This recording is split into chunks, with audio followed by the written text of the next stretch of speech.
Welcome to Inago's webinar in collaboration with Annual Reviews that will focus on introducing the different types of review articles, its significance in academic publishing, and guidelines for writing systematic and narrative reviews.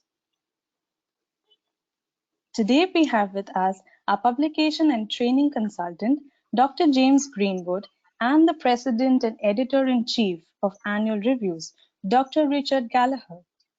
Dr. Greenwood is an accomplished researcher come entrepreneur with more than 40 years of experience in the STM industry.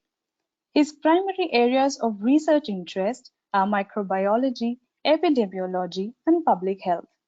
Currently, Dr. Greenwood serves as an advisory board member of Global Healthcare Capital, board member of the USDA National Organics Standards Board, and the scientific advisor at the US Food and Drug Administration. Further, he is the editor-in-chief of the Journal of Environmental Science and Renewable Sources and is also associated with the Journal of Environmental and Toxicological Research as an editor. To date, Dr. Greenwood has several publications in reputed journals, book chapters, and patents to his credit. Dr. Richard Gallagher is the President and Editor-in-Chief of Annual Reviews, a non-profit scientific publisher dedicated to synthesizing and integrating knowledge for scientific advancement. Dr. Gallagher has completed his doctoral degree from the Department of Cell Biology at Glasgow University. He has extensive research experience and has served as a Wellcome Trust lecturer in immunology at the Trinity College, University of Dublin. In the publishing field, he has served as the office head and senior editor for the European Office of Science in Cambridge, chief biology editor of Nature in London, where he was later appointed as the publisher of Nature and the editor and the publisher of the scientific magazine, following which he joined Annual Reviews. We extend a warm welcome to both our speakers and would like to thank them for joining us today. Before I hand over the mic to Dr. Greenwood, I'd like to give you all a brief introduction about Inago. We are the world's leading author services provider, and our author first, quality first approach ensures that our authors receive only the best quality output and excellent user experience at all times. This unrelenting focus on authors' needs means that we never compromise on our quality systems and processes at any cost. All our services are designed keeping in mind the author's needs. Inago Academy is the author training platform that educates authors through several resources, including webinars as well as live workshop sessions. We also have an e-learning platform for researchers called Inago Learn, along with a live one-on-one consultation platform called Inago Consult. Inago offers world-class services to researchers at different stages of their research career, such as two-editor system, English language editing service, academic and non-academic translation service, manuscript preparation service, and publication support service. The Inago promise guarantees that a manuscript edited by us will never be rejected on the basis of poor language. On a rare occasion, if rejection occurs, we will take full responsibility for re-editing the paper for resubmission at no additional cost. Inago's comprehensive after-sales services will support you at every step of the way until your manuscript is published. They are designed to take care of every need from the time you receive our main services until you are published. Inago's research communication services are designed to help you effectively present your research data. In case you're interested in any of these services, please feel free to email to us at academy@inago.com. Now, without any further delay, I hand over the mic to Dr. Greenwood to begin this webinar. Okay. What are review articles? And I just need to move, actually showing on there. It's a comprehensive summary, as it says, that describes and enumerates and critically appraises information on a topic, and it involves a synthesis of existing data. So that's one of the important points that we'll talk about as we go on.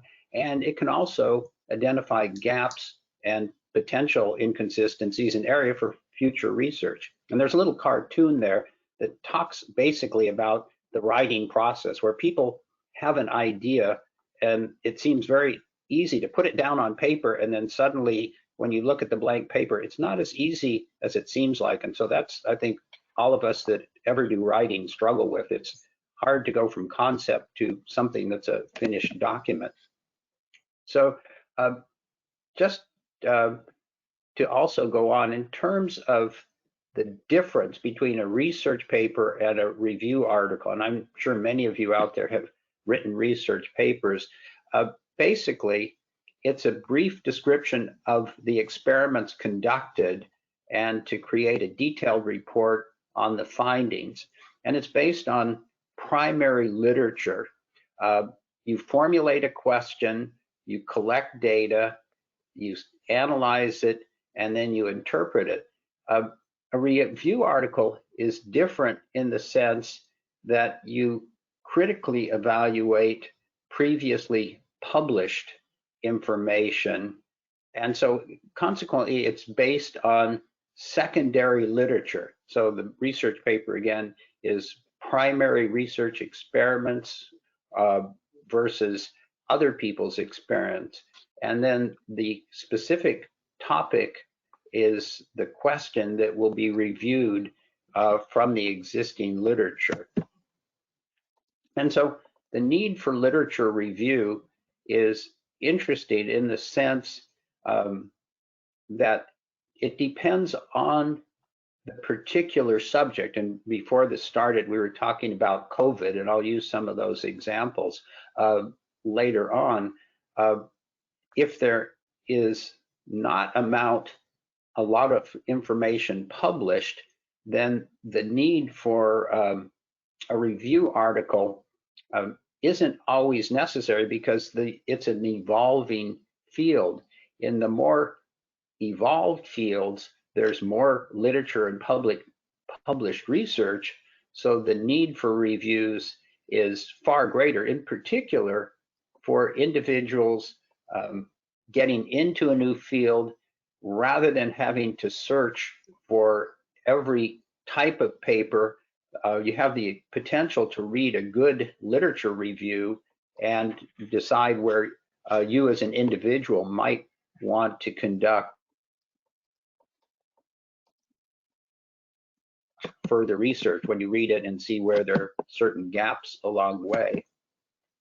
So just briefly to go over the objectives of a literature review, as you can see, we have 5 steps listed here. Provides an integrated, logically synthesized overview of the current state of knowledge. And so basically, the person writing the literature review looks virtually far and wide to find everything that's potentially possible to decide what the current state of knowledge is. And that's important, because you don't want to write a literature review and miss something that's going on that could have obviously tremendous impact in the future.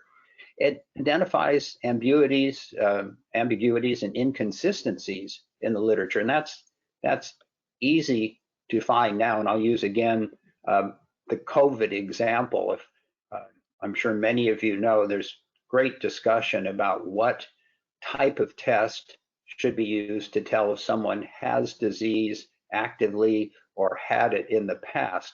There's tremendous inconsistencies because of methodology. And then the third step is evaluates methodological approaches and provides unique insights. How do people answer a particular question? How do they go about it? And is one method better than the other? And so again, point 4 accelerates accuracy of knowledge and understanding of the research topic. And I think also importantly recommends areas for future research where things haven't been discovered or where questions haven't been answered, and this review article will let people understand that. So just some of the tips. Obviously, if you're going to take the time, you really want a topic that's interesting to a larger audience. And that doesn't necessarily mean if you're in a very unique or small niche that you can't write an article, but it's generally better if you're thinking of publication to find something that would appeal to more people. And explore the scoping reviews to assess existing literature on topics. And then part of the search strategy is the common keywords, where you get a large group of papers or information that you can use as you go on to narrow your topic. So basically, it's casting a very wide net in the very beginning to try and gather as much information as you can. And then the last point is also very important. Keep account of references and citations. I mean, there's nothing worse than remembering that you saw something and you can't find it. So you have to be very systematic, especially if you're doing a major literature review. And again, along the way, making notes about gaps and inconsistencies or insights, because those are going to be some of the key areas that you will work with. And the next thing, write clear, non-ambiguous, structured words. I mean, that's obviously incredibly important to be able to communicate with your audience. And then obviously tables, graphs, charts, and figures are incredibly important too, because they give the people that look at this particular review article the ability to see numbers and figures and sometimes draw their own conclusions from the data. And then finally a summary with the emphasis or aim, what are the key points and what are the takeaways derived from the literature. So sometimes it might seem obvious to you, but it's important to put that down to make your point for the reader. And then many times the readers will just only look at your takeaways and not go through your charts and tables. So that's a lot of time really needs to be spent on that so people understand what it is you did and what you're trying to say and what your conclusions are.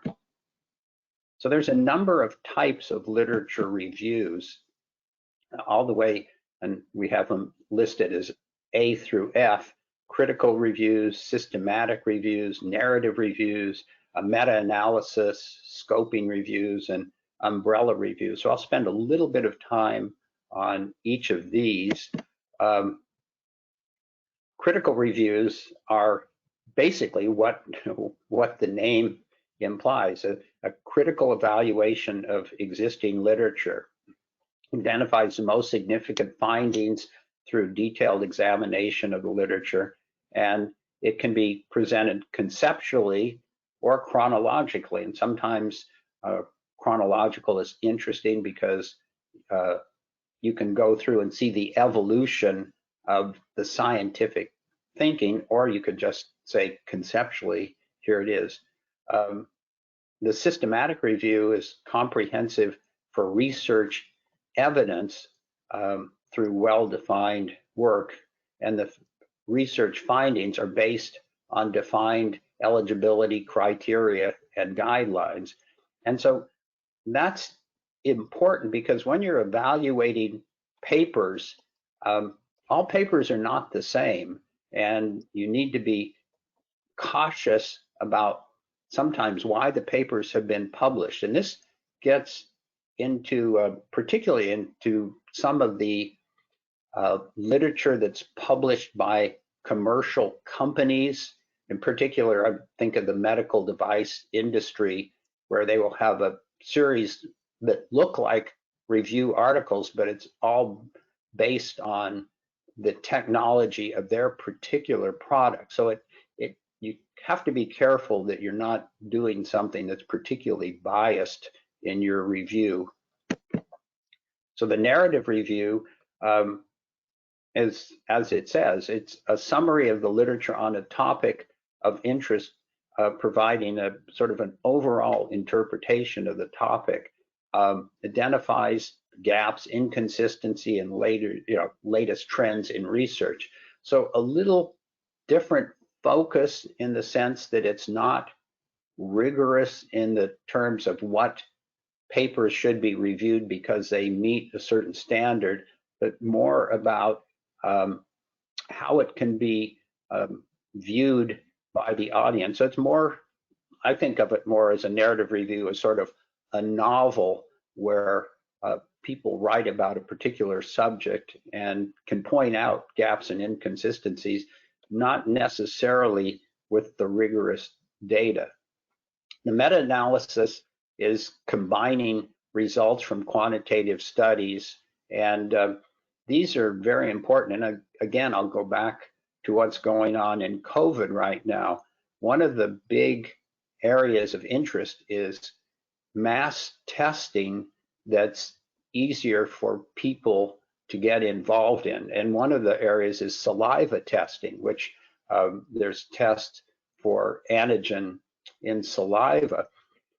A number of different studies are taking place, and they're all using slightly different methodology. So one of the ideas is to combine all of these into a meta-analysis to see, does in fact saliva testing even work? And then you can further go on, but it helps look at patterns. So that would be an example of a current meta-analysis, some of the things that are going on right now. Scoping reviews, again, looking at the nature, size, and scope of existing research, looks at both quantity and quality, completeness determined by the time and scope constraints. So a big review to see in a field, what's going on in this field. What is it? Is there good quality research going on, and how much is going on? So this could be a scoping review for publication, or it might be a review to see if an institution wants to get involved in a particular type of research and to see what's going on in the field. Umbrella reviews, compilation of research from multiple reviews. So it's a sort of a review of review and summarizes what's known and what's unknown. So these are also very good tools to see if further research needs to be done in a particular area. So I guess in terms of just to recap on these A through F, a lot depends on what you want to do with your review, what methodology you take. So each one is a little different. And so as a writer, you need to decide what do you want to come out of this particular review paper. So we'll go into it a little more. Systematic reviews. So there's the entire universe, we call, of all reviews. Then there's systematic reviews, which are a little more focused, and then a little more focused than that is the meta-analysis. So those are all components of the larger. So they're all interlinked in the review process. So the reviews summarize a broad topic qualitatively with no specific protocol or inclusion criteria. So it's just a review of what's going on. The systematic reviews aims to answer a specific, well-formulated question with a defined search strategy, and it may include the meta-analysis. So you're looking for something very specific with a well-formulated question. For instance, I'm sure we'll come up with, for instance, the COVID vaccine at some point. What will be the questions? You know, what is the dosage? How does it work on certain populations? And then you can be able to use meta-analysis to answer some of those things. And then the meta-analysis, which I've already mentioned, the statistical analysis to get results.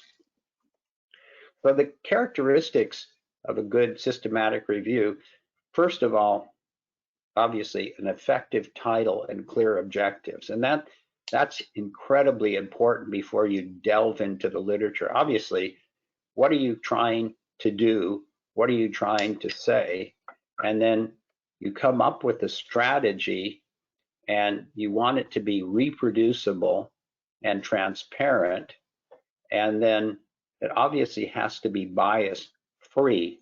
And that's a big issue because, for instance, in an area I've worked in, peripheral artery disease, there's several types of methodology for determining peripheral artery disease, and people tend to have their favorites. There's Doppler technology, there's oscillometric technology, and so the results can be biased based on the technology of the paper. And so having bias-free results, in particular in a review paper, is important. If it's a research paper where you're using one technology, you're obviously biased in that technology from the paper, but to get a summary of high quality evidence, work really does need to be biased free.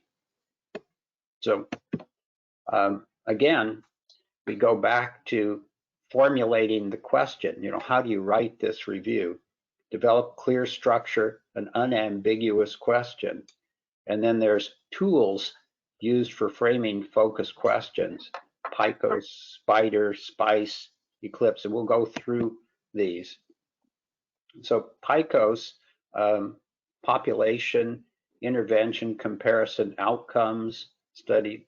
So the most important of things, in particular in the biological field, if you're looking at the population, is it the gender, age, disease, what the intervention is, comparison and controls, outcomes, and the design. So there are ways to make these a rigorous paper. So you have this at the beginning and you don't change it as you're going through unless you really need to start over.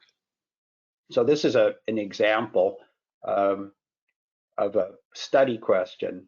So if a particular drug in middle-aged women suffering from migraine is effective in decreasing pain symptoms. So the population problem, middle-aged women, intervention is the drug, the control compared with a placebo, the outcome, effective in decreasing pain symptoms, and the study design. And so that gives you a framework for that, but you also then within each of these need to make sure that you're consistent. And one of the things, for instance, outcome, effective in decreasing pain symptoms, how do you do that? You know, how do you ask someone, hey, do you feel better today? Or do you do it on a 10-point scale, like I feel a number 2 and my pain used to be a 10? So there are a number of ways to do it, but all of that needs to be decided before the work takes place. You don't want to say outcome where you have smiley faces and people look at a chart and then in the middle suddenly you switch to my pain's a number 3, because then it will be hard to correlate your data that you've collected. And so the protocol, obviously, and I'm sure many of you have done this, inclusion and exclusion criteria, your search strategy, define the tools for data extraction, how you'll assess the quality of the papers, identify methods for data synthesis, and how the results will be disseminated. And so this is just an example of going through PubMed and displaying articles of a certain type and filtered by specific criteria.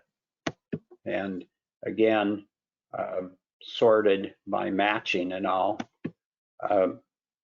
So then you conduct your research, and this would be retrieve the literature from the list, engage minimum of 2 researchers for establishing inter-rater consistency. And that's an important part, because to discuss some of the papers, does this really say what we think it says? Are their methodologies accurate?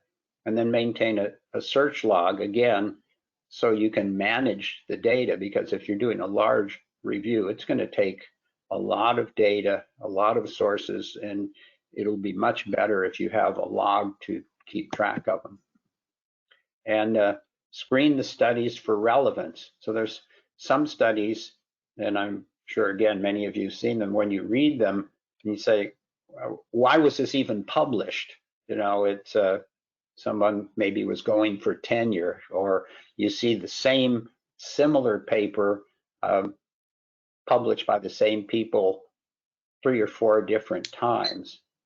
And then there's also, you can use checklists like the Oxford quality scale, where basically research is scaled on 5.0 being a very poor scale to 5 a very rigorous scale. So you can decide, you know, based on the research, what you want to include in your particular study.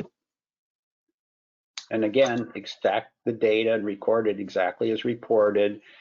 Use simple data extraction forms, tables, again, the reviewers, and avoid data entry errors. Obviously, that pretty much goes without saying.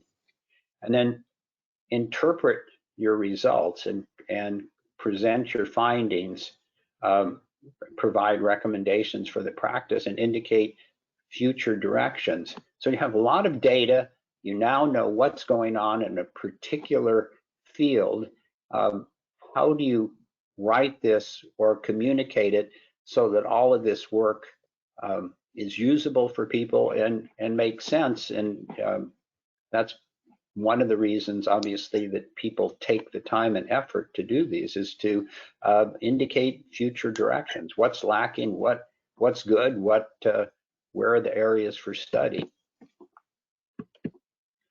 So the systematic review is, you know, looking at, for instance, this is a systematic review, and on COVID, obviously, this is a paper. It was published in April of 2020, and a review meta-analysis. There are the authors that are listed in there, and co-authors, obviously, a number of people. The abstract for this meta-analysis is important, and I think, at least in my impression, and also being a part-time editor, is people don't spend enough time on their abstract. They know what they want to say, but sometimes it's the last thing they write. They put in a few sentences and don't really realize that that's one of the key issues on how people look at what they're doing.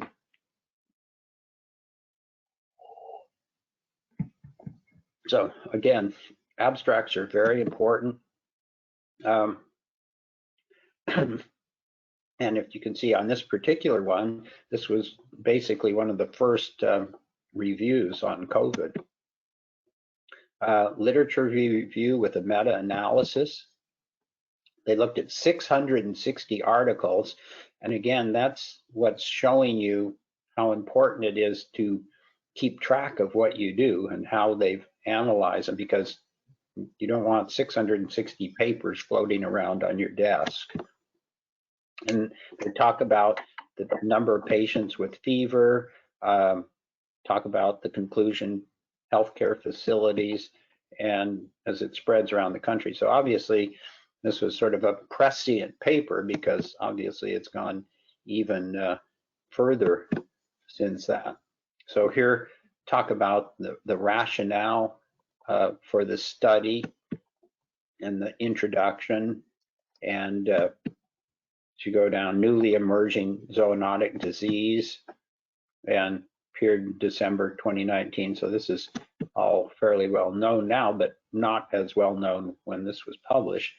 And here's the objectives, which again is an important part of that. And you can see summarize clinical image findings currently available, examine the outcomes of COVID-19 and assess the prevalence of comorbidities. Now, obviously, since this has taken place, there's obviously more COVID comorbidities that have shown up, but this gives you an idea of how they approached this article at the beginning. So it talks about the methods, which we've already gone over, the information sources and search strategies, how they did it, so people know what they did, and if they wanted to, they could reproduce this, what the study selection was. So what gets into the study and what gets out. This is how you would do it, how they collected the data and processed it,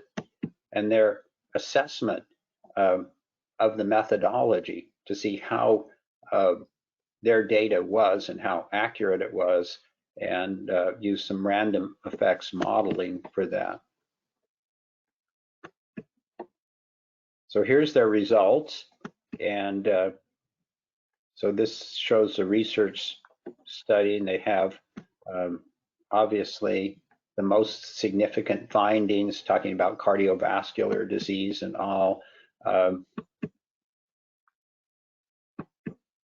clinical manifestations, dyspnea, and then the discussion section. So again, very thorough. This is talks about COVID and what it's doing, but this is all within the discussion section. And what they say is we tried to initially summarize clinical data from confirmed cases. They found 780 patients with major clinical manifestations. And then here's the issue of author contributions, ethical approvals. Wasn't required from this. They, since this was just a basically a paper review, they didn't have any patient interventions or need to go through an institutional review board. So this shows some of the tools that you can use for the systematic review toolbox, distiller, condense. So all of these can help with the workflow when one is doing a systematic review. And so again, you go on then to the meta-analysis, which I talked about earlier, which is an analysis of an analysis, if you get that, where it's very rigorous, it's systematic, and you take a substantial amount of data that's been collected by a number of studies and put that into a larger study to get more data, basically, and decide what has happened. So again, the narrative versus the systematic, the narrative reviews, again, and we mentioned that at the beginning, no predefined protocols. It may involve subjective or author selection bias, and the search methods were not always published. So I think of that, as I mentioned, more of almost a novel where someone is writing about the field, and it really relates a lot to the author's intuition and research experience. So a review article by someone who's been working in a field for 20 or 30 years, the narrative review can sometimes give you the history and how the experiments unfolded, where the systematic review has a predefined protocol. And in a way, it's almost like doing a research paper study because you're doing the same thing, but you're looking at published literature and you have predefined selection criteria based on a hypothesis. And so overall, for the narrative review, you get descriptions of the studies conducted. Doesn't really involve statistical tools, not protocol based as a systematic rule is. And then you can use data extraction and you can use guidelines and may include meta-analysis. And lastly, the narrative review doesn't necessarily study quality or potential biases in the study design of what they're looking at. The time frame depends on the research topic. So it could be just what's going on in the last 5 years, not a historical review, where the systematic assessment looks at time frame, could be months to years, creating documentation. And again, the difference between the narrative could be a single individual versus team size of 2 people, at least, to independently evaluate and retrieve articles. And with that, I will turn this over to my colleague, Dr. Gallagher. Thanks very much, Rick. I will now try to change the presenter. It'll take me a couple of seconds. While I'm doing that, I want to say it's very exciting to be involved in an event which has such a global group of participants. It makes me realize again how lucky we are to be scientists and to be able to be in contact with people from all over the world that are similarly interested in research and answering questions. So thanks very much for joining this, and it's a real pleasure to be part of it.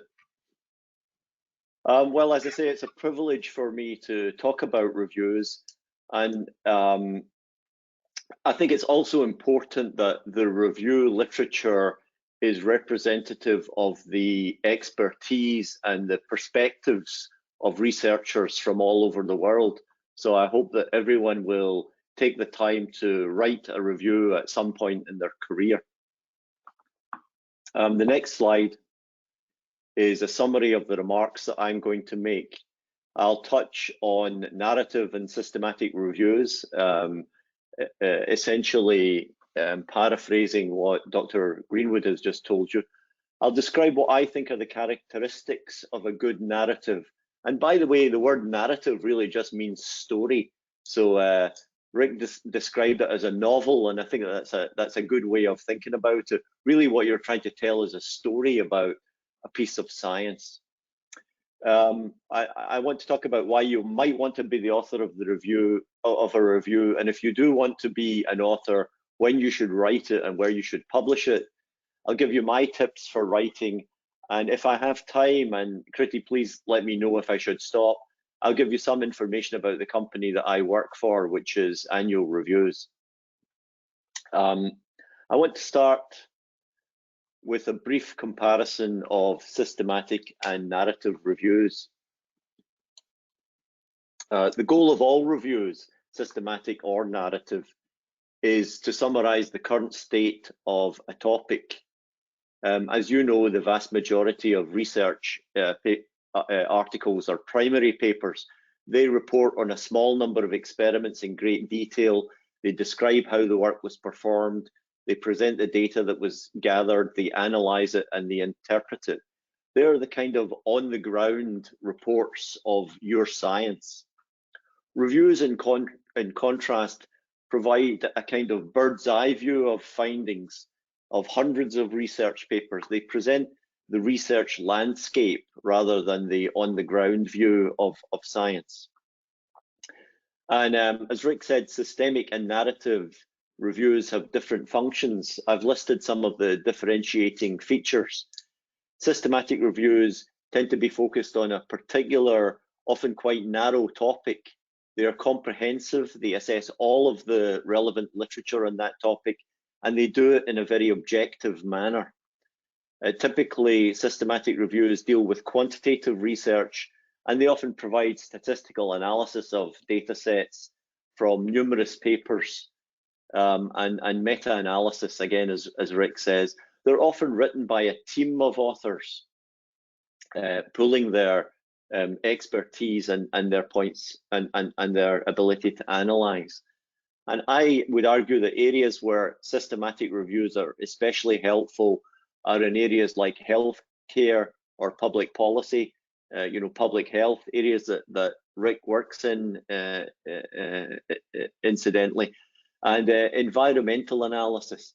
Anything that relates to policy making, I think you want to have a very thorough, very objective, systematic review. They offer a powerful way to translate multiple strands of research into best practice, and that's really important. So narrative reviews have a completely different sort of remit. They're stories, they're more exploratory around the topic, and they set the work in a wider intellectual context. They could have a more conversational tone, and although they want to be thorough, they may have a selective emphasis. They may focus, for instance, on a highly significant set of papers rather than covering all papers in a field.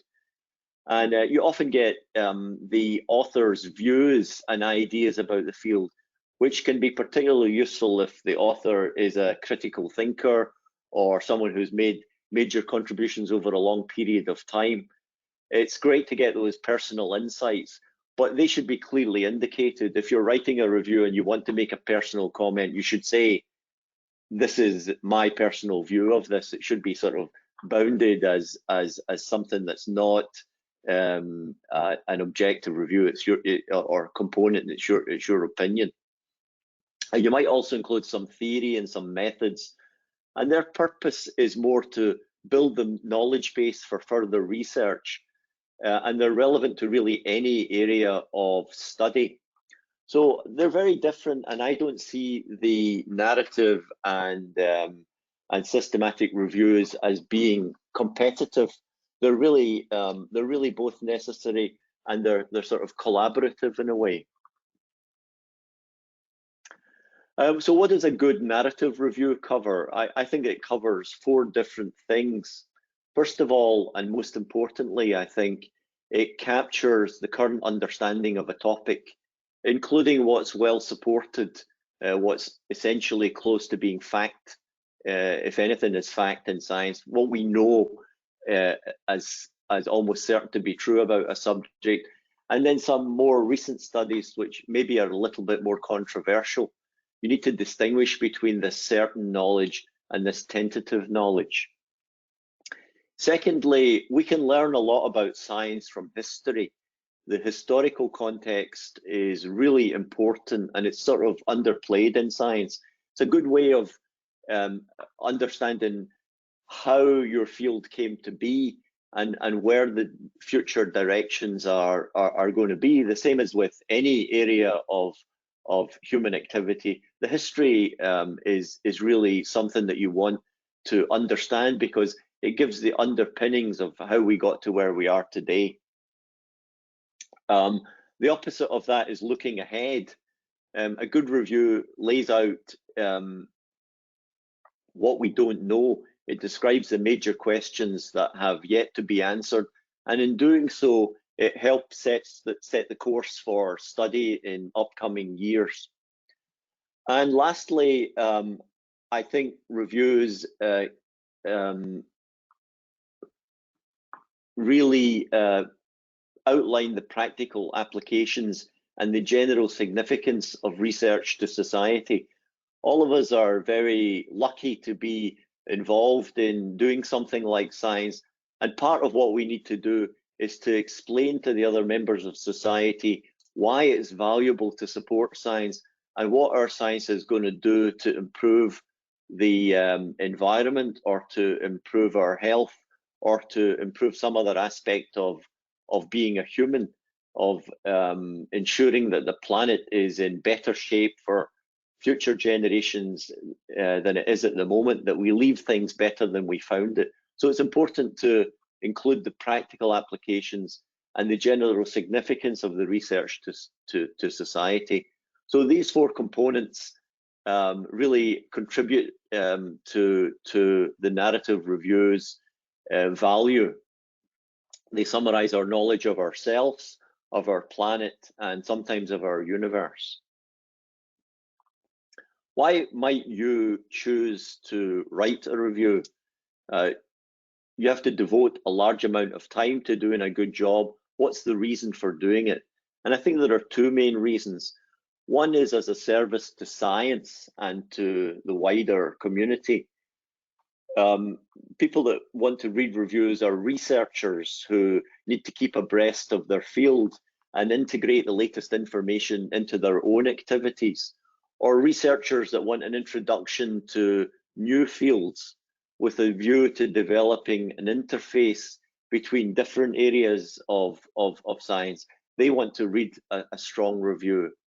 Students at all levels, they really want to gain a thorough understanding of a topic, and they sometimes read reviews to do that. And other people that want to access reviews are not scientists, people that are making policy, people in business. It could be biotech or some other kind of business. Journalists need to know about what's going on in the sciences. Practitioners of all types, whether it's lawyers or any kind of practitioner, needs to understand, for instance, the social sciences, I think are very important for practitioners of all types. Patients and patient advocates need to understand the diseases, the symptoms, the therapies, the underlying mechanisms of the diseases that they may have, or that they may be have family members. And anyone else that wishes to be informed about developments in research. For this last category of non-scientists, it's important that the article is as easily comprehensible as possible. And I think it's also important that the articles should try to be freely available for anyone to read.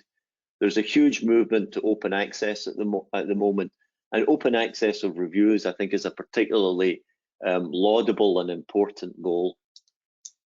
The second reason that you might want to write a review is for your own personal advancement. First of all, you have to read a lot and organize your thoughts on a huge amount of research if you want to write an effective review. And essentially that will make you a better researcher if you've understood everything that's going on in your field.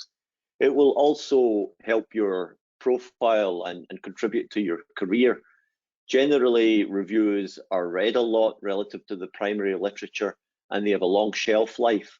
So people will be coming back to read your review article for years to come. And they tend to be well cited as well.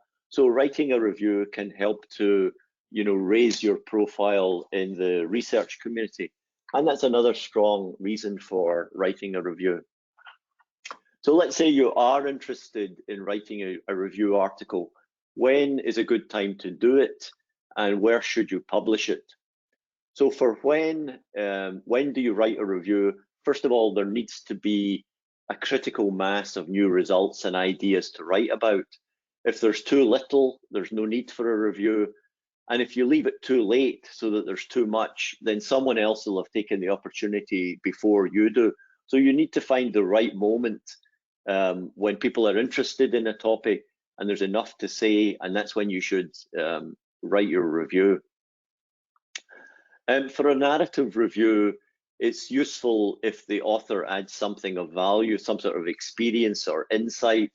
Therefore, I suggest that you should spend quite a number of years in a particular area before you write the review article.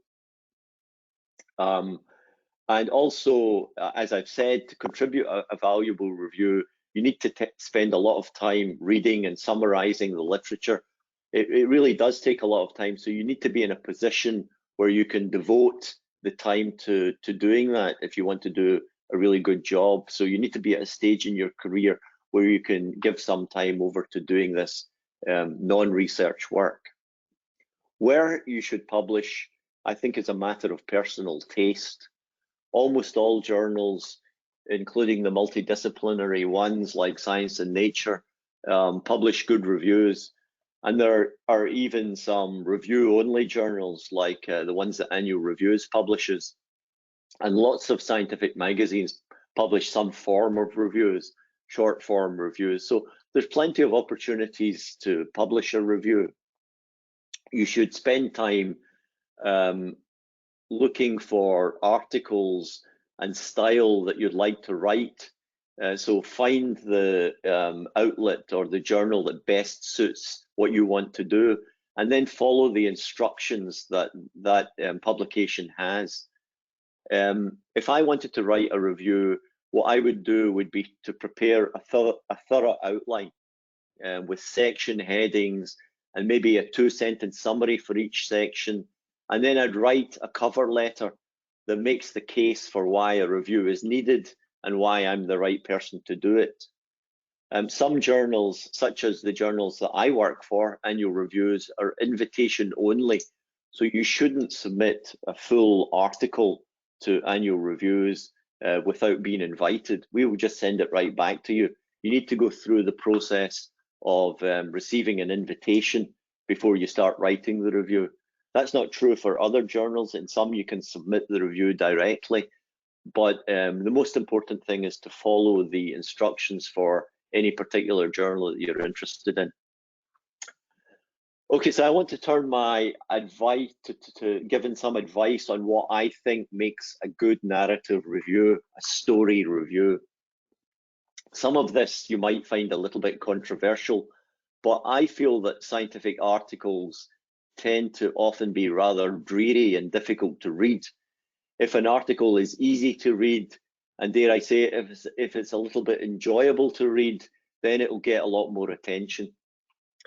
So to achieve this, the couple of opening paragraphs, I think you should imagine explaining the field to someone who's an interested generalist, not a scientist from your field.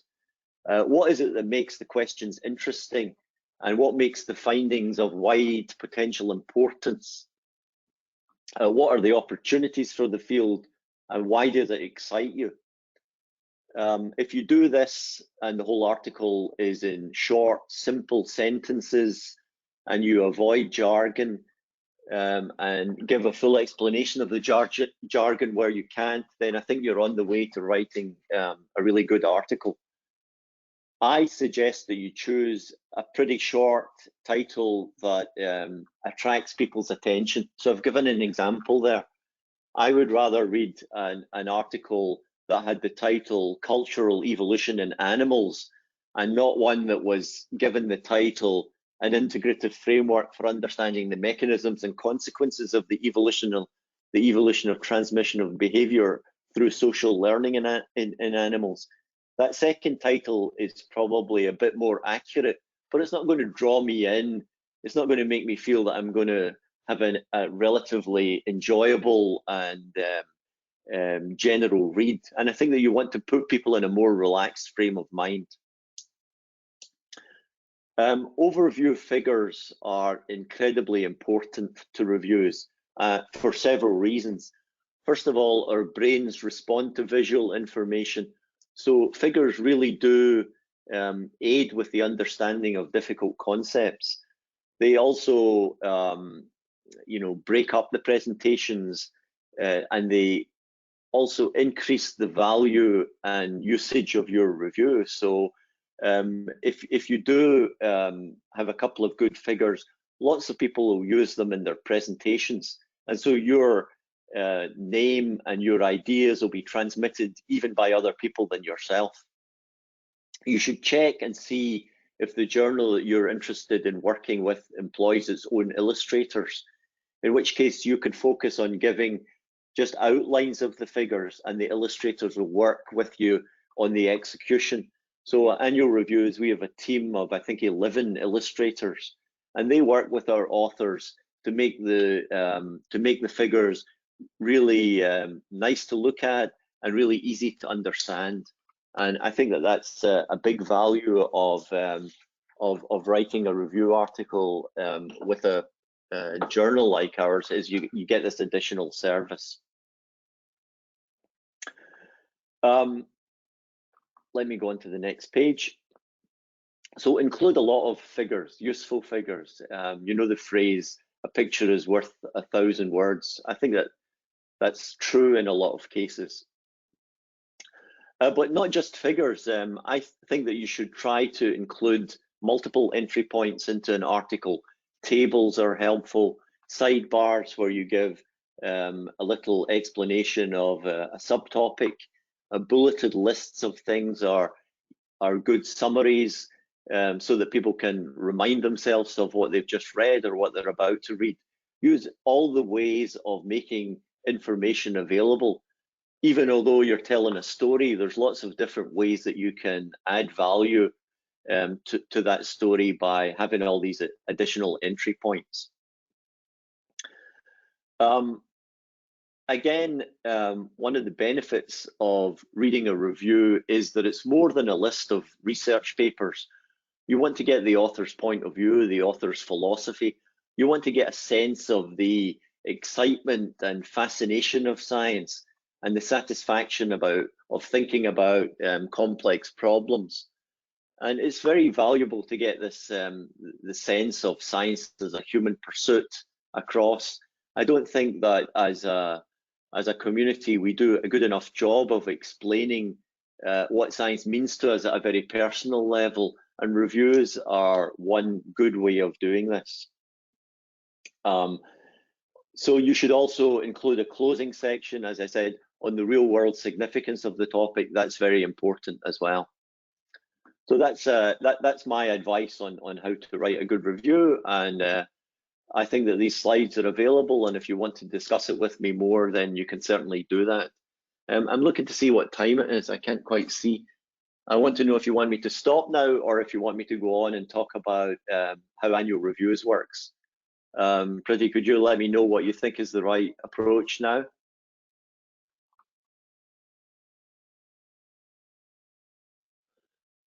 Since I'm not hearing anything, I'm going to go on even though we're already at 9:30. I want to talk a little bit about how annual reviews selects topics and authors. We have 51 journals, and each journal has a committee that comprises an editor or 2 co-editors and 8 or 9 members. And they're all specialists in one sub-discipline, and they all come together to represent the entire discipline. They meet once a year, usually in person. At the moment, because of the COVID pandemic, they're meeting online in a meeting like this. They spend a full day, sometimes 2 days, discussing their field and coming to a consensus on what the important topics are that they should commission, and they decide on who the best person to write an article would be. We then invite those people to contribute, and even though we ask a lot of leading researchers who have very busy schedules, tons of commitments, the acceptance rate is high, and this is because it's an honor to be recognized by the research community for this task. It's viewed as a service to the community, and in a small way, I think it secures the author's, place in the history of science because they've written one of these important reviews. We give our authors around about a full year to write the article, and then we give them the best editorial services that we can, a dedicated copy editor and an illustrator, and the articles are peer reviewed before publication. So if you're interested in writing for annual reviews, the first thing to do is to send a proposal, an outline to me or to the production editor for the journal, and that will be considered by the editorial committee at their annual meeting. We don't do anything in a rush. It takes us a while to get round to things.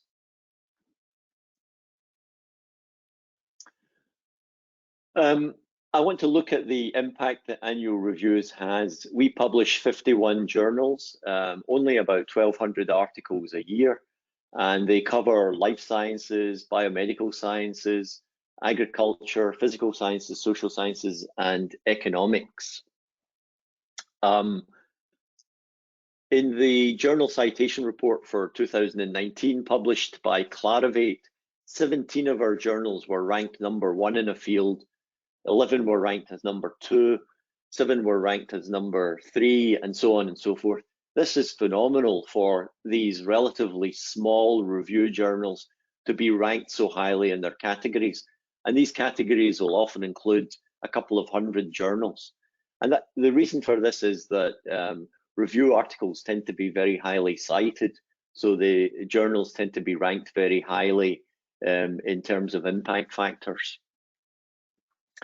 There have been, in the history of the Nobel Prizes, 716 winners in the Physiology and Medicine Prize, in the Chemistry Prize, in Physics and Economic Sciences. Of those, 36% or 261 have written for annual review journals. And when you bear in mind that the Nobel Prizes were already given out for 30 years before annual reviews even started to publish, then it's really a phenomenal number of these top scientists that have written for annual reviews. A quote that I like to use is from the very prominent astrophysicist Sandra Faber, and she said that annual reviews is the most compact, accessible, and usable archive of the intellectual history of the sciences and social sciences in the world, and it's a milestone of human intellectual achievement. So I think that that's the reason that people want to write a review for annual reviews, because they're writing their names into the history of their science, and I think that's a very powerful thing to do.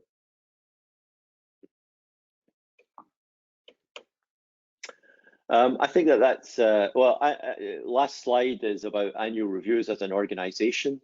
We only publish review articles. We're a non-profit company, so in some parts of the world that's called a charity. We don't try to make profits. We don't